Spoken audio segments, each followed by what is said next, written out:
have they built a roster in the portal and retained the players they need and hit the high schools good enough? Let's find out.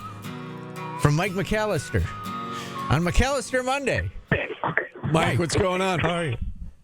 I'm doing well. And to answer your question, yes, they're going to go undefeated and win the national championship. Of course they are. Thank you. Great prediction. All right, let's start with the new addition then. Tyler Betsy didn't play a ton at Cincinnati, but he's got some size. He was a highly regarded recruit. What do we need to know about Tyler Betsy, and how does he fit into this roster? Yeah, he was a big-time recruit, top 50 player. Some places had him as high as top 20 at different points during the recruiting cycle. Very highly thought of, sort of a combo forward, a 3-4 tweener. He can do a little bit of everything, three-level scorer at the high school level. But like you said, didn't play a ton last year, was kind of behind some more experienced, established guys. Did play a little bit, showed some things, wasn't terribly efficient. But again, it's hard to derive a ton from 11 minutes a game. And how many times have we seen guys at various levels of college basketball, even at Syracuse, as true freshmen, play a little bit, 10 minutes a game or so, show some signs here and there, not be terribly efficient, and then in year 2 or in year 3 have huge years, take huge leaps. That's clearly what Syracuse is hoping happens here. As far as how he fits in, I think he gives you depth at the small forward position, and someone that if you're playing a little bit of a smaller lineup, maybe 3 guards and a small forward at the 4, that he's someone that can fill in at the 4 a little bit as well. But I think primarily it gives you depth at the small forward position as someone who can come in off the bench potentially, depending on how all that works out with the starting lineup. If you figure that Nate Kings is going to start, he would kind of be the guy you think would come in and fill in for him, but could also, again, play at the 4. And then if you're going to play big, I think has the ability to slide back at the 2 on occasion as well. Does Kyan have the potential to slide to the 3 also?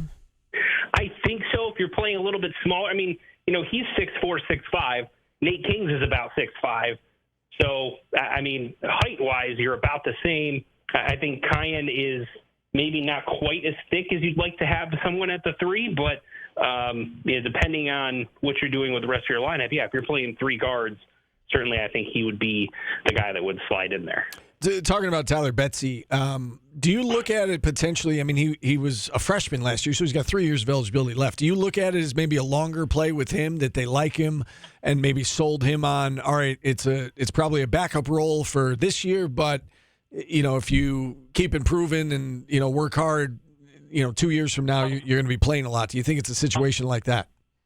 I would imagine that those conversations have been had that, hey, look, we're not bringing you in just as a 1-year stopgap and then figure it out for next year. Like, our plan for you is not only for you to help this year, but also help in future years because of those multiple years of eligibility. The thing that was interesting is someone made a comment on my message board and said 3 years of eligibility is irrelevant now because every year is a complete free agent. And I certainly understand that perspective. But at the same time, you do have to do some planning for the future. And this is part of the way that you do it. And one of the benefits of the transfer portal is that you can get a guy who is a very highly touted recruit, someone that you did recruit. Syracuse did recruit Tyler Betsy a little bit out of high school, and see if you can help him, sort of put everything together and hopefully do so for multiple years. They did it with JJ, right? JJ's been back multiple years since he transferred over. Donnie, who came in as a recruit, is now going on year 2. So it's not like it's unheard of that guys who've come in and played, committed to and played for Red are staying multiple years. Let me ask you a question. Coach Autry in his program update said that Luke Fennel would be a top 25-ish guy if he was in the recruiting services.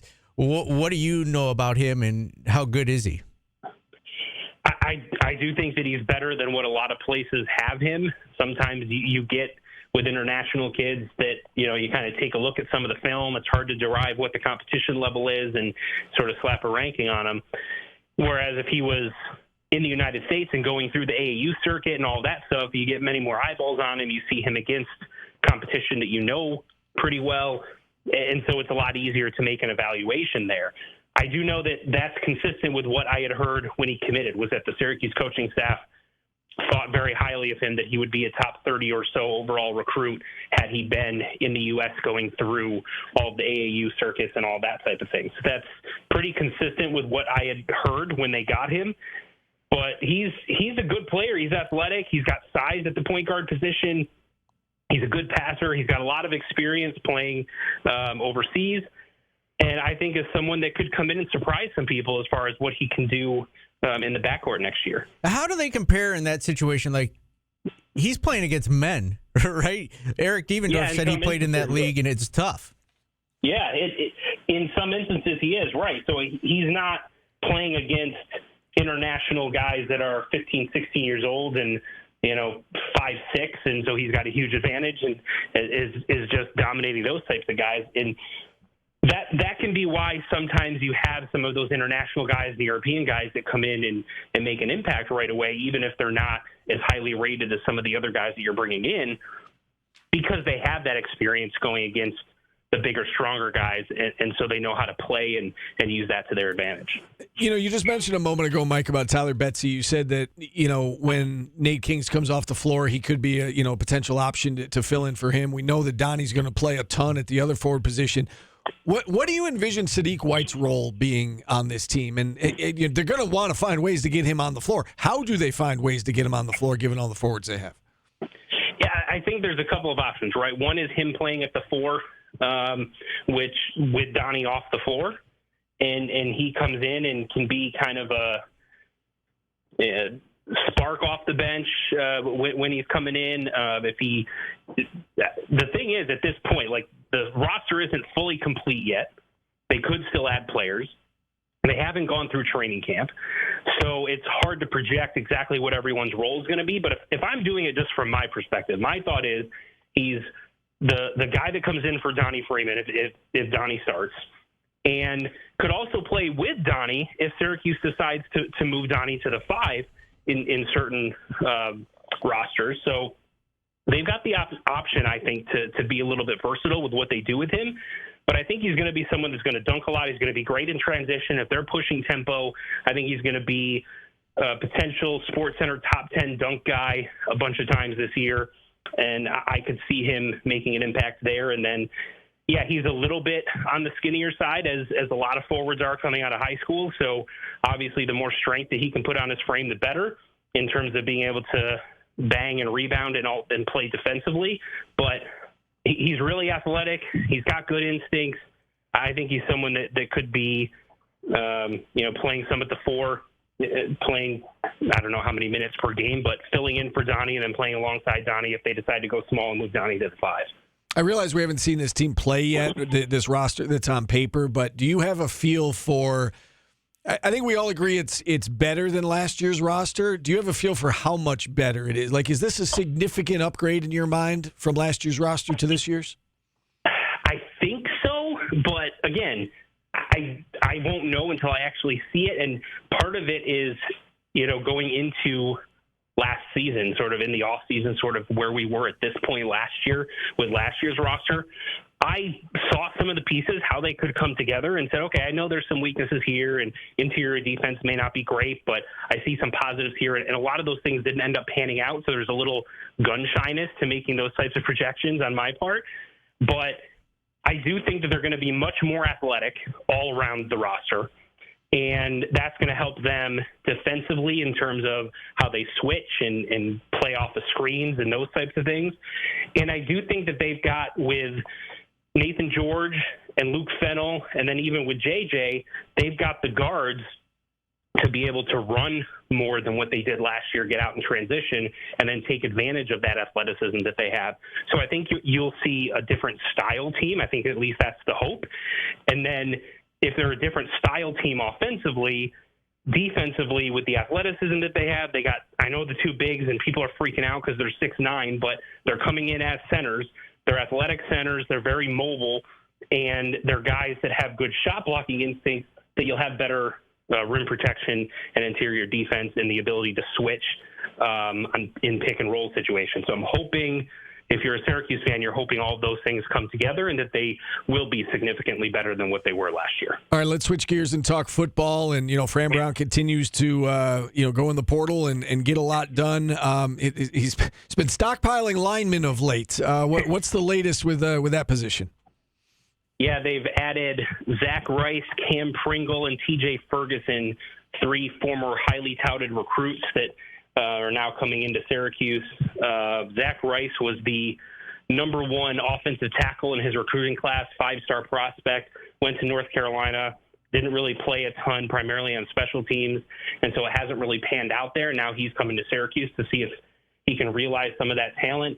Cam Pringle was, I think, only at South Carolina for a year, but again, very highly touted recruit, 4-star, highly rated, coveted by a lot of teams out of high school. So he's coming here with a ton of upside. And TJ Ferguson was someone that he was at Florida State last year, was not graded very highly by PFF, but was dealing with a lot of injuries as he was going through last year. And the offseason prior was one of the most coveted interior offensive linemen in that transfer portal season. So from a Syracuse perspective, you're hoping he can get healthy and then look more like that player that made him such a coveted player in the transfer portal, not this offseason, but the prior offseason. He obviously, he meaning Fran, obviously made it a priority to address the offensive line. As you look at the roster right now, Mike, is there a position of need at the moment, or do you feel like Fran has addressed all of the areas of need and, they might pick up some guys here or there, but, do you see any areas of weakness at the moment? Well, the one thing I'll say is they have been active in the cornerback market, so I think they feel that they could benefit from adding an experienced corner to the roster. They've hosted multiple for visits, even though they've primarily gone elsewhere. They had Chris Peel from Georgia on campus over the weekend. So he's someone that they're looking at, a 6'2", 6'3" corner who is also being recruited by NC State. They've gone after him hard. He visited there before he visited Syracuse. And so geography is going to be a potential thing to watch there because he is from North Carolina originally. So clearly corner is something that they've looked at. Outside of that, I mean, I know they've grabbed a bunch of offensive linemen. You can never have too many, so do you throw another one at someone if you think that they're good enough? Same thing with defensive linemen, if maybe you can find a pass rusher as an edge type. But largely, I think they've done a pretty good job. I know it's been discussed that, do you go after another kicker? If there's a kicker in the transfer portal you think has a really big leg and can give you some competition there. I don't know that they're going to go that route because they've got a bunch of scholarships already allocated there. But those are just kind of some areas I'm looking at. But again, it's not like, in my opinion, there's one glaring need where it's like you really need somebody at this spot. All right. Great stuff as always, Mike. We love having you on. Keep up the good work and enjoy your week. Thanks, guys. Appreciate it. All right. Mike McAllister from 24/7 Sports, Syracuse on 24/7, joining us here on the program as he does at 12:30 every Monday. We'll hit a timeout. We've got one more segment up until the top of the hour. Steve Popper, Knicks writer from Newsday. Yeah, I was going to cough. I was trying to quelch a cough, and I almost quelch. I almost did. We don't quelch in public, Steve. So I didn't cough, but sorry, I had to draw attention to that. No, it's okay. It just didn't come out right. Public quelching. If you talked more, I could, get a drink of water. I'd be okay. You want me to send us to break here? No, I've recovered. Steve Popper will join us at the top of the hour. We'll wrap up hour number 1 next on ESPN Radio.